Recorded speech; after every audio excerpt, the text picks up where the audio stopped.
What's up guys, I hope you're doing well. You already heard about the Huawei ban, and Huawei has been blacklisted from working with US companies including Google because of apparent security concerns. It already had a massive effect in the UK.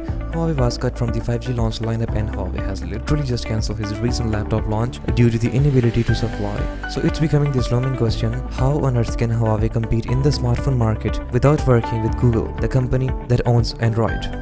It all starts in a video in Shenzhen in 2012, where behind closed doors, there was a top secret meeting with a group of high-level Huawei executives. They decided there and then that a new proprietary operating system should be built, presumably because the company was growing rapidly at the time and they couldn't let their entire fate rest just on Android's shoulder. Within months, they created a specialized zone inside the company to work on this project internally known as Ark OS. Completely top secret at the time, they even had guards on duty protecting the doors, and any worker there was not allowed to use their personal mobile phones. This was that confidential, and turns out this might well all be about to come in handy, while it hasn't released yet. This operating system is now a very real thing. It's going to be called Hongmeng OS in China and apparently Ark OS in other regions. But the most interesting part is that it could be up to 60% faster than Android. Nonetheless, it's kind of clear that Huawei has been taken by surprise here. Even though they have been working on this project for years, because of how suddenly the ban came into action, it's still not ready. One thing is clear though, the fact that this is now one of their top priorities, and the CEO has even announced that it'll be available as early as fall this year, which coincides with when they might launch the Mate 30 Pro. And don't get me wrong, this whole situation is kind of prickly, but at the same time it's kind of exciting for some sources. Hongmeng is being dodged as less of a last resort for Huawei and more of a next-gen bit of software. According to job listening, Huawei has been hiring full-time engineers to work on a secret operating system that apparently focuses on tying in 5G,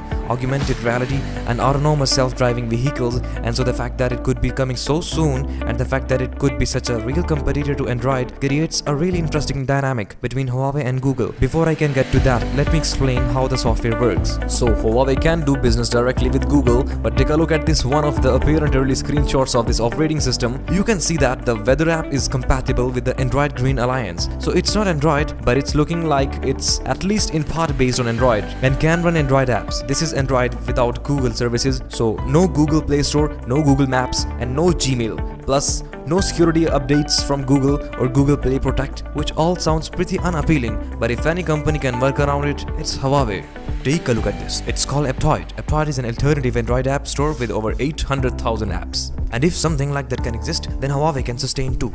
They actually already have a store called App Gallery, and funnily enough, they have just started emailing developers to ask them to move their apps onto it. And I reckon a lot of them will just do it because Huawei sells millions of phones and developers don't want to miss out on that market. Besides, because Hongmeng OS can run Android applications, nothing needs to be recorded. They literally needs to get their applications and upload it on Huawei's store. What is potentially even more interesting is that apparently Xiaomi, Vivo, and Oppo are also testing Hongmeng OS on their phones. Maybe they also want to diversify the same way that Huawei did. And to be fair, if the operating system is as fast as Huawei is claiming, then who wouldn't want a slice of that pie? So if those companies also choose to start using Hongmeng, then in one fell swoop, over a third of smartphones in the world could shift to this new operating system. But this is the crux of complication. Google does not want this to happen. Google does not want Huawei to have its own operating system. Google does not want Huawei to have its own store, because this creates fragmentation as it stands apart from iOS. Google has an almost complete monopoly on smartphones. Pretty much every single phone runs on Android, and Google makes money from it. It makes money from the Play Store,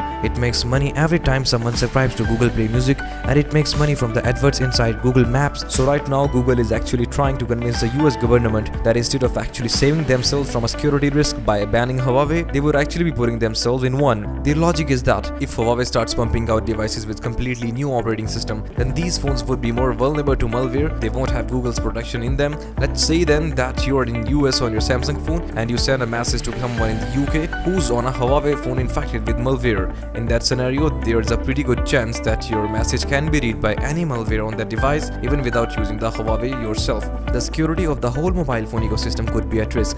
That doesn't mean this would be the case. It's just the argument that Google is using to try and stop Huawei. So the way I see it, there are three possible outcomes to this whole situation. Number one, Google pleading the US government combined with the mounting political pressure might make the US retract the ban on Huawei, which would allow them to use full Android just as they used to. Number 2. Huawei is really trying to compromise here. They have actually pitched a no spy deal to the US government, saying that they could completely lock their phones up so that there was no way a backdoor could be used to retrieve US information. It's completely possible then that the US could, instead of retracting its ban, add exceptions to it. Huawei would be allowed to carry on deal with certain suppliers under certain conditions. Number 3. There is no resolution and Huawei carries on with its plan B. Ark OS becomes a thing around the globe and you might start seeing it as soon as this year. The last thing that I want to say about it is that you should be able to expect statements from Honor and from Huawei pretty soon, and that in the meantime all we can do is hope, because let's face it, even if you wouldn't go near a Huawei phone, just then being there in the smartphone market, raising the bar, creating new things, it pushes the industry forward.